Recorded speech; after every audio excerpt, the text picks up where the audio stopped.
जिनवर वाणी। जब हम अपेक्षाओं से ऊपर उठते हैं तभी हम प्रभु के निकट पहुंचते हैं, गॉड के निकट पहुंचते हैं। गॉड की स्पेलिंग क्या है? GOD, go on duty. जब हम ड्यूटी में आ जाते हैं, कर्तव्य पालन में आ जाते हैं, क्योंकि हमारे अंदर का कुछ नहीं है।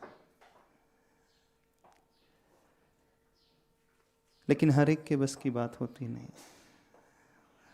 संभव सा लगता नहीं है। प्रैक्टिकल लाइफ में जिनके साथ व्यक्ति रहने लगता है, धीरे धीरे अपेक्षाएं पैदा होते ही चले जाते हैं।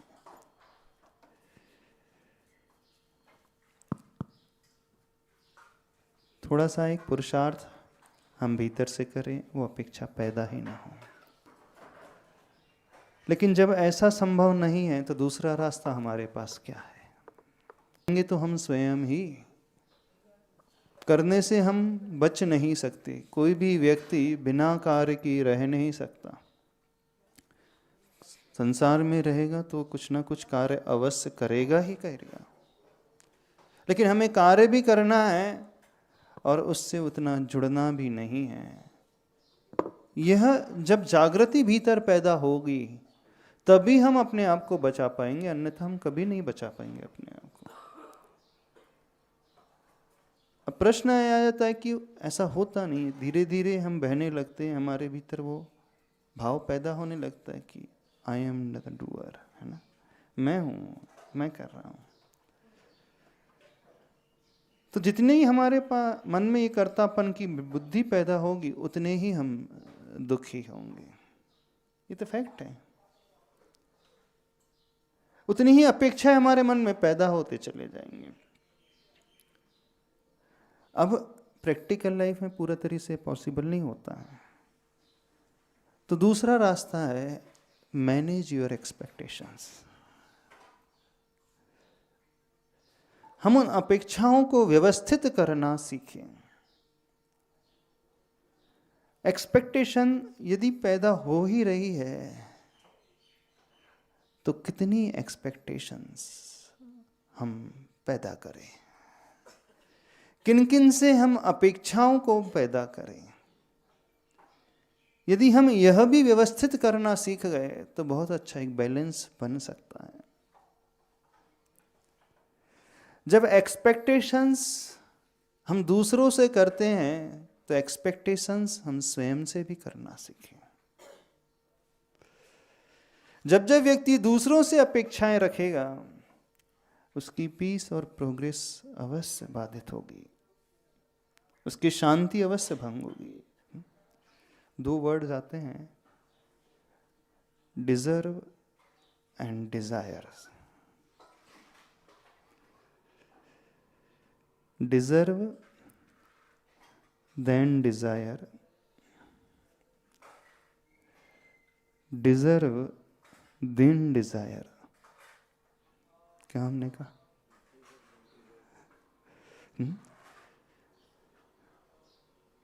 Deserve then desire, deserve then Dzire.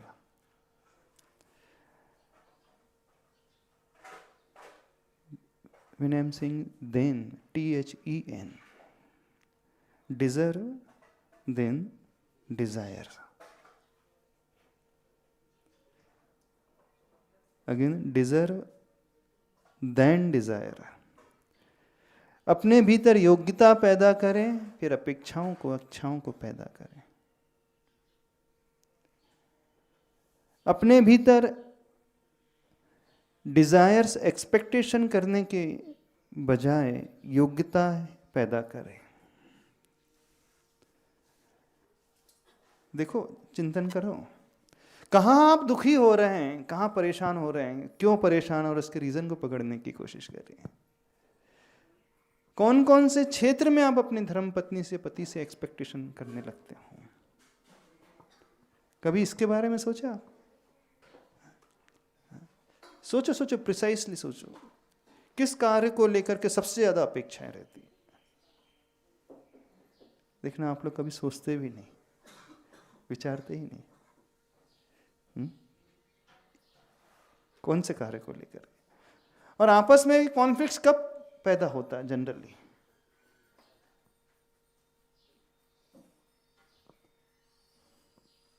बड़ी अच्छी एक्सरसाइज है, करके देखना, लिख करके देखना। देखो ये कैसे पॉसिबल होगा। जैन धर्म में एक बड़ा अच्छा कंसेप्ट आता है, अनेकांत का कंसेप्ट। यदि इस अनेकांत के सिद्धांत को हम समझ लें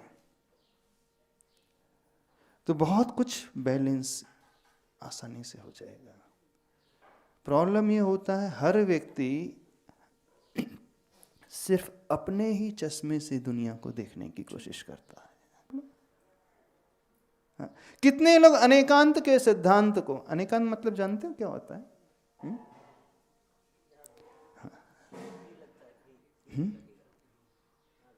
अनेकांत का अर्थ क्या होता है? डिफरेंट पॉइंट ऑफ व्यूज, भिन्न भिन्न दृष्टिकोण।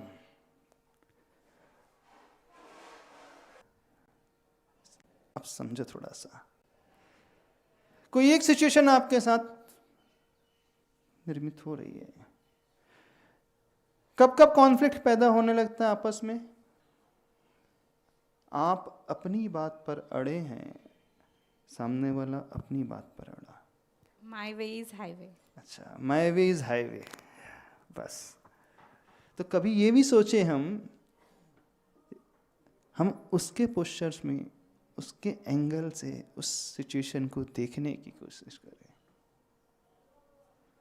बस जैसे ही ये बदल जाएगा तो सब कुछ बदल जाएगा। उस पोजीशन में खड़े होकर देखने की, एनालाइज करने की कोशिश तो करें।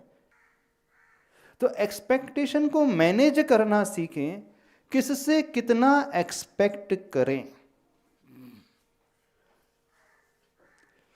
और उससे पहले स्वयं से कितना हम एक्सपेक्ट कर रहे हैं और अपनी एक्सपेक्टेशन के अनुसार हम कितना परफॉर्म कर रहे हैं, उस ओर तो कोई दृष्टि ही नहीं डालता। आप हमेशा कंप्लेंट करते हो दूसरों से। हर व्यक्ति का नेचर है कि कंप्लेंट करने का, कहीं पर भी डीलिंग्स होती है, बिजनेस में, कुछ भी, घर की हो, कैसे भी हो। सामने वाले को आपके भावों का भी थोड़ा सा पता अवश्य होना चाहिए। यदि आप एक्सपेक्टेशन रखते ही हो सामने से किसी से, तो एक एटलीस्ट एक क्लैरिटी होना चाहिए।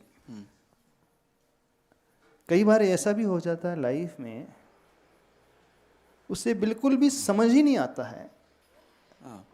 ऐसा भी हो जाता है। यानी आप अपनी फीलिंग्स को कभी एक्सप्रेस ही नहीं कर पाते। एक बार, कई बार ऐसा भी हो जाता है, यदि जिसके भीतर क्षमता है कि निरपेक्ष होकर के एकदम टोटली फ्री होकर करे, वो तो आइडियल कंडीशन है। लेकिन अब आप एक्सपेक्ट कर रहे हो कि ऐसा होना चाहिए, वो मुझसे ऐसा बिहेव करना चाहिए, वो मुझे ये ला करके देना चाहिए। लेकिन कई बार हम अपने भावों को जब तक प्रदर्शित ही नहीं कर पाते हैं तो वह अच्छे से जान नहीं पाता।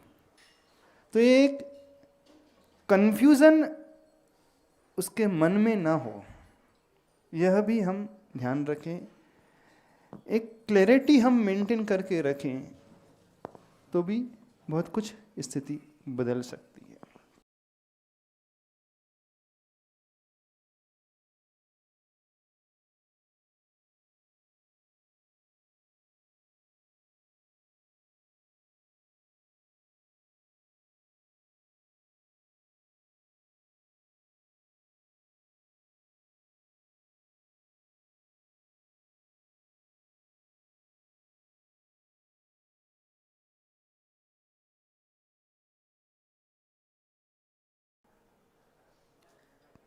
कंक्लूजन यही है, एक्सपेक्टेशन देख करके होना चाहिए। और मोस्ट इम्पॉर्टेंट, पहले हम उनकी एक्सपेक्टेशन फुलफिल करें, फिर सामने वाले से। बिना एक्सपेक्टेशन के ही वो आपकी एक्सपेक्टेशन फुलफिल कर देगा। So we deserve first then desire, है ना? याद रहेगा ना? Deserve then desire deserve then desire, if we deserve then there is no need to desire. ठीक है, इतने ही रखें। बोले आचार्य परमेष्टि गुरुदेव श्री विद्या